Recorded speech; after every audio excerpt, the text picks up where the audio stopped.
Biz Allohning bayti bo'lgan diyordamiz azizlar. Makka-i Mukarramadamiz. Hojilarimiz qayerda turganligini ham aqlan, ham ma'nan bilmoqliklari kerak. Makka-i Mukarrama Payg'ambarimiz alayhissalom tavallud topgan diyor, Jabroil alayhissalom tushgan diyor azizlar. Qur'on nozil bo'lgan joy. Mana shunday ulug' joyda turarkan, hojilar o'zlarini shunga munosib bilishliklari, shunga loyiq bo'lishliklari lozim va lobud bo'ladi. Juda ham katta bir niyatlar bilan, hoji bo'lish niyati bilan keldik. Dunyoda hammaga ham nasib qilmagan baxt, saodat bizga nasib qilib turibdi azizlar. Lekin ba'zan mana shuni his qilmay qolamiz. Mana Madinadan keldik. Hozir Madinadan kelganimizga bo'lgan bo'lsa 1-2-3 kun bo'ldi, lekin Madinani sog'ina boshladik-ku azizlar. Madinani sog'ina boshladik. Rasulimiz alayhissalomning ravzalarini sog'ina boshladik. Endi hozir bu yerda turib fikr qilsak, afsuslanamizki, o'sha 3 kunda yana ham ko'proq ibodat bilan, xushu bilan, salovat bilan o'tkazmoqman-da deb qolamiz. Mana shu nuqtai nazardan bu yerda ham ertaga bizning o'tgan kunimizga afsuslanib qolmasligi uchun har soatini, har daqiqasini g'animat bilish kerak. Qilayotgan amallarimizni, qilayotgan ishlarimizni azizlar beriyo bo'lishligini Allohdan so'rab har birini ilmga asoslanib qilmoqlik kerak. Hajdan borganimizdan keyin azizlar e'tibor bersangiz, odamlarda berar savollari ham doim bir xil bo'ladi, javoblar ham bir xil bo'ladi. Beradigan birinchi savoli issiqmi u yoq deydi. Endi tabiiy Arabiston issiq bo'ladi. Biz ham aytamiz, juda issiq ekan deymiz.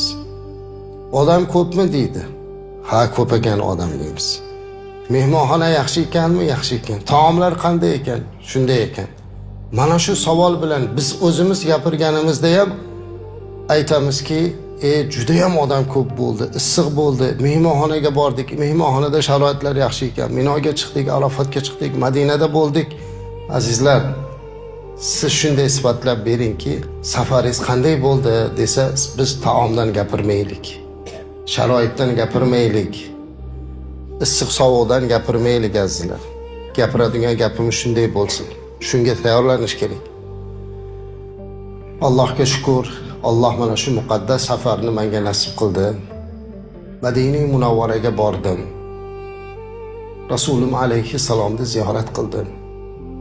U zot aytgan ekanlar, kim menga kelib salom bersa men alik olaman degan ekanlar. Salom berayotganimda vujudim titrab ketdi. Nahotki men ojiz bir gunohkor bandani hozir salomiga Rasululloh sallallohu alayhi va sallam va alaykum assalom ya ummati deb turgan bo'lsalar, nahotki men hozir Rasululloh sallallohu alayhi va sallam bilan muloqot qilyapmanmi? Mana shu hissiyot mendan o'tdi. Va siz azizlarni, yurtdoshlarni, oila hammalaringizni salomlaringizni Rasulimiz alayhissalomga yetkazdim.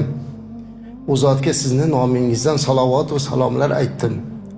Haram-ı Sharif deb atalgan Madina-i Munawvaradagi Masjid-i Nabaviyda o'qigan namozga ham 1000 dan ortiq fazilat bo'lsa, undan foydalanib men har kuni mana shu joyda namoz o'qib turdim. Jannatul Baqi qabristoni bor ekan. U yerga qaraganda sahobalarni esladim. Qancha sahobalar Payg'ambarimiz alayhissalom uchun jonini bergan ekanlar. Ular Payg'ambarimiz alayhissalomga qanday murojaat qilganlar? Sahobalar Payg'ambarimiz alayhissalomga dunyodagi eng muqaddas narsani fido qilganlar. Ota-onam sizga fido bo'lsin ya Rasululloh deb murojaat qilgan. Mana shunday buyuk sahobalar yotgan Jannatul Baqi qabristonining yonida bo'ldim. U yerda ibodatlar qildik. Har kuni namozlar o'qidik. Shuhadoy Uhudga bordik. Hamza radhiyallohu anhu ni eslab yig'ladik. Sahobalarni eslab yig'ladik. Va u yerda ham ularga xatmlar bag'ishladik, duolar qildik. Qubo masjidini ko'rdik. Rasulimiz alayhissalom kim Qubo masjidiga tahorat olib kelib namoz o'qirkan 2 rakat bir nafl umrani savobini oladi degan yozuvni ham yozib qo'yibdi masjidga. Uni o'qib kirdik, 2 rakat namoz o'qigan bo'ldik.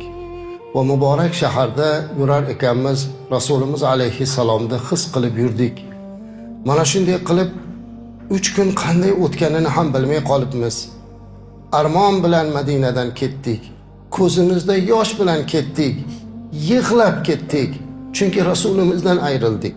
Chunki Rasulimizdan salom berishlikdan bebahra bo'ldik.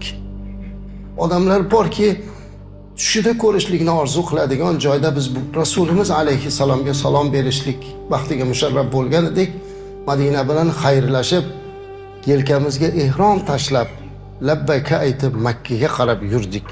Mana shunday qilib labbaykani aytib kelib, alhamdulillah umralarni bajardik. Agarki vatanga borsangiz, odamlar so'rasa buni ayting azizlarim. Madinadan keldik, umralarni qildik. Ehromdan chiqib turibmiz. Lekin hali bizning niyatimiz haj azizlar. Biz o'sha niyatda turibmiz. Shuning uchun endi muborak joyda turganligimizni g'animat bilib, soatini, daqiqasini, kerak bo'lsa soniyasini g'animat bilish kerak.